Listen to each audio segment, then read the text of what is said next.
ले और भारत की अस्मिता पर जब भी संकट आया है, उस संकट से उभारने के लिए, देश की गुलामी की बेड़ियों को तोड़ने के लिए राजा रामराव बख्श सिंह जी, अमर नायक वीर गुलाब सिंह लोधी जी ने ब्रिटिश हुकूमत की जड़ों को खाड़ने के लिए जो अपना बलिदान दिया, उन सभी की स्मृतियों को भी मैं कोटि कोटि नमन करता हूं।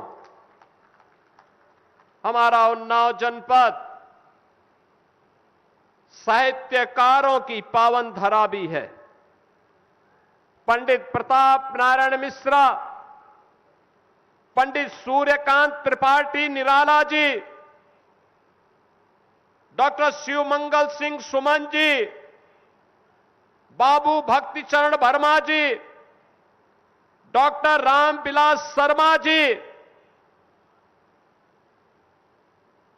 जैसे साहित्यकारों के साथ ही विधानसभा के हमारे पूर्व अध्यक्ष दीक्षित जी की भी तो, हृदय नारायण दीक्षित जी की भी तो पावन धरा उन्नाव ही है।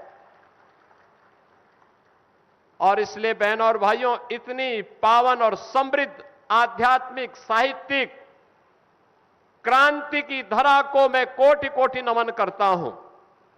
और आप सबको आज जब यहां पर आया हूं तो 570 करोड़ रुपए की इन परियोजनाओं के लिए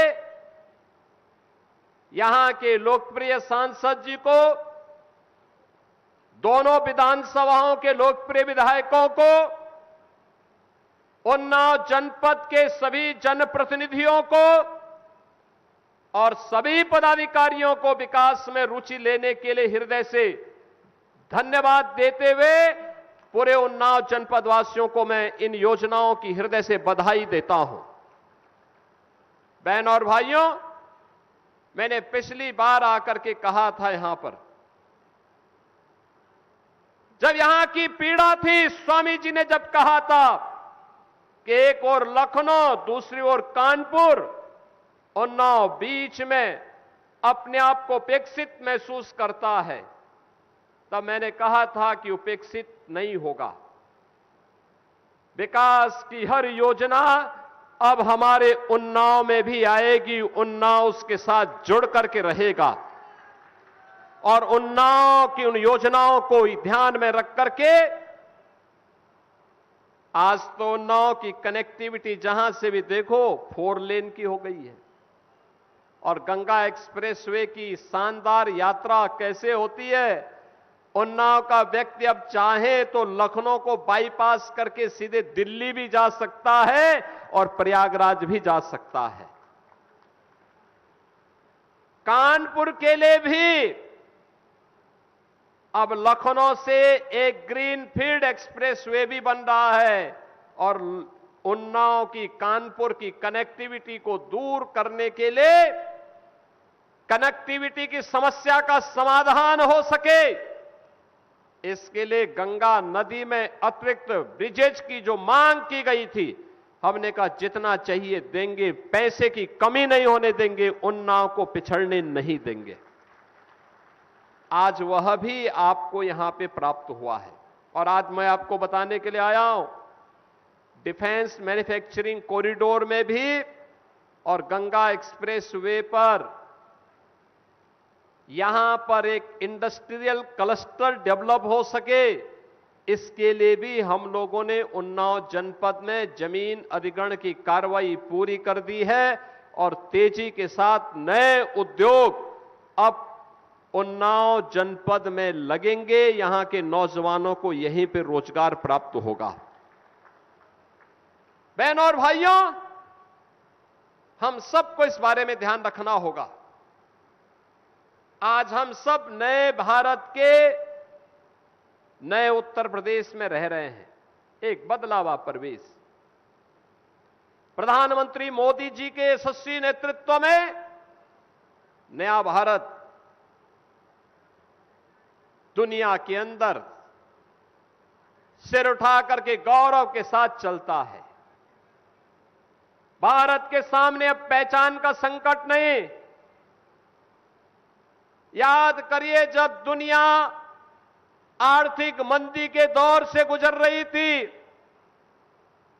पश्चिम एशिया के संकट के दौर से गुजर रही थी, ऊर्जा का भीषण संकट पूरी दुनिया के सामने आया था, तब भी प्रधानमंत्री मोदी जी के नेतृत्व में आर्थिक मंदी में देश की जनता को राहत देने की कार्रवाई रही हो या फिर ऊर्जा संकट से देश की जनता को उभारने का कार्य रहा हो, भारत ने जो प्रबंधन किया वह दुनिया के लिए एक प्रेरणा बनी।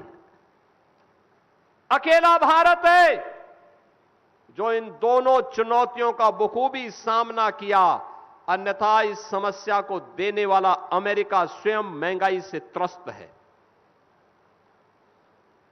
कई गुना वहां महंगाई बढ़ चुकी है, लेकिन भारत के अंदर हम प्रधानमंत्री मोदी जी के नेतृत्व में सुरक्षित हैं।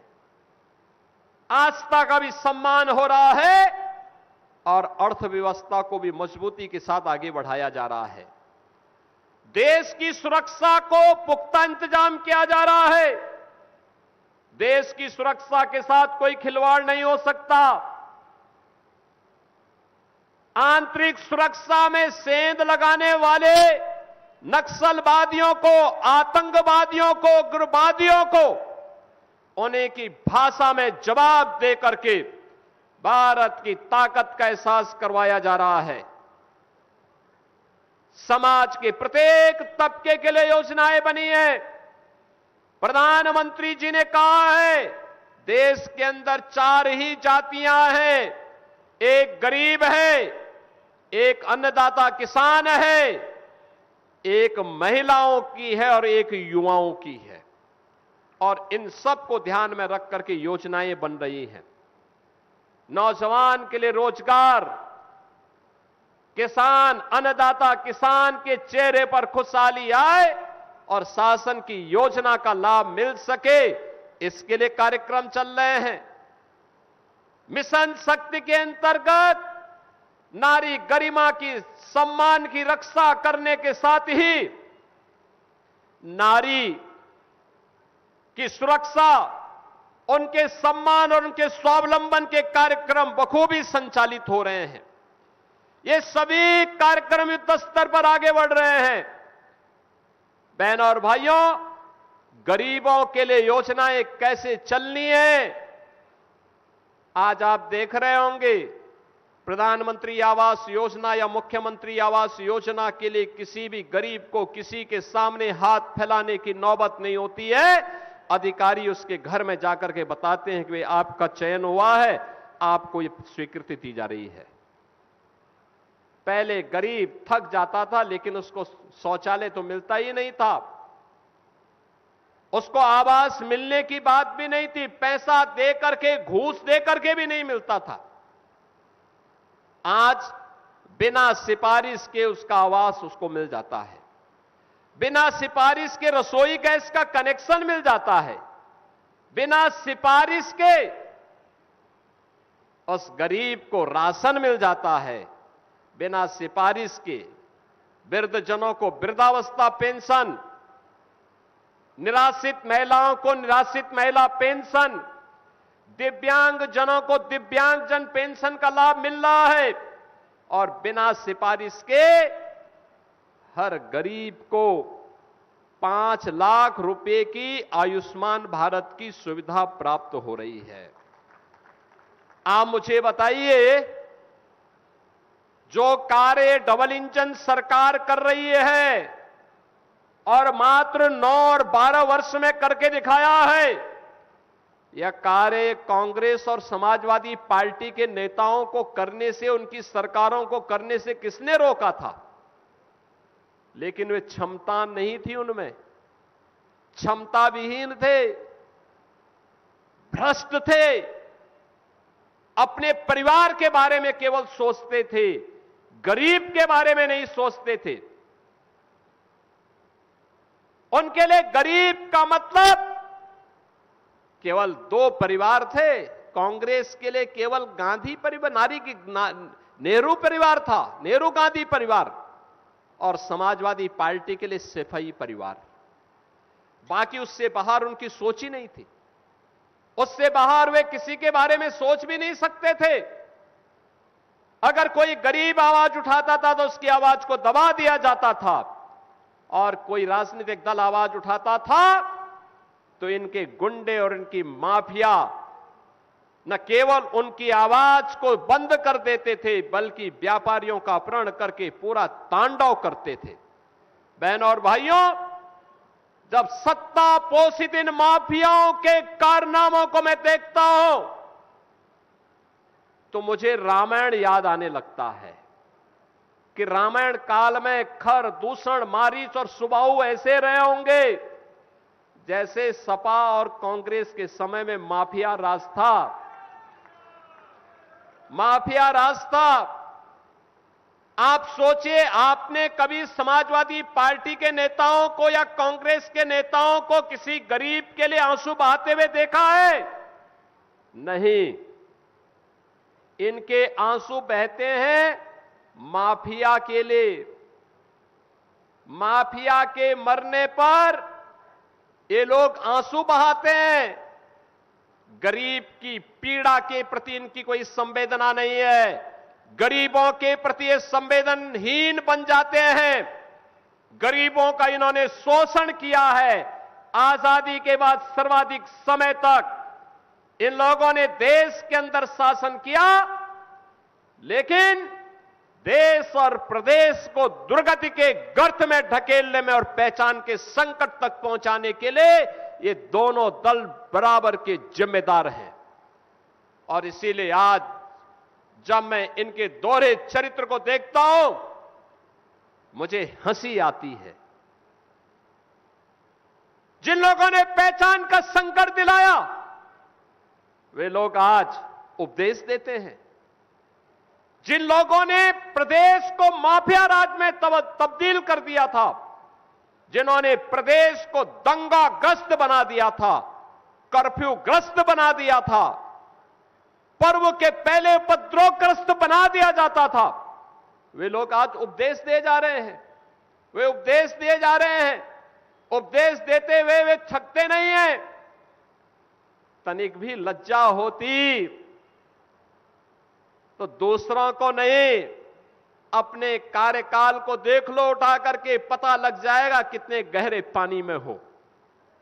और नया भारत का नया उत्तर प्रदेश अब इन लोगों को, इन भ्रष्टों को स्वीकार करने को तैयार नहीं है, कतई तैयार नहीं है। जिन्होंने उत्तर प्रदेश के युवाओं के भविष्य के साथ खिलवाड़ कर किया, वहां का युवा, जिनकी युवाओं के रोजगार पर, जिन युवाओं के नौकरियों पर, जिन युवाओं के स्वाभिमान पर इन दलों ने जबरन खिलवाड़ करने का काम किया है, उस यूपी का युवा इनको कभी स्वीकार नहीं करेगा। और जब भी मौका मिलेगा, इनको उस अपमान का, जरूर उस अपमान का बदला लेकर के रहेगा। और यही यूपी का नौजवान लगातार 14 से कर रहा है। बहनों और भाइयों, जिन्होंने प्रकृति और परमात्मा की कृपा की इस भूमि उत्तर प्रदेश के मेहनती अन्नदाता किसानों को आत्महत्या करने के लिए मजबूर किया, वहां का अन्नदाता किसान, जिसको उसकी फसल का दाम नहीं मिलता था, जिसका शोषण कर दिया जाता था, जिसको बिजली नहीं मिलती थी, जिसके ट्यूबवेल चोरी हो जाते थे, जो किसान, गन्ना किसान तबाह, प्रधानमंत्री किसान सम्मान निधि का कोई लाभ नहीं,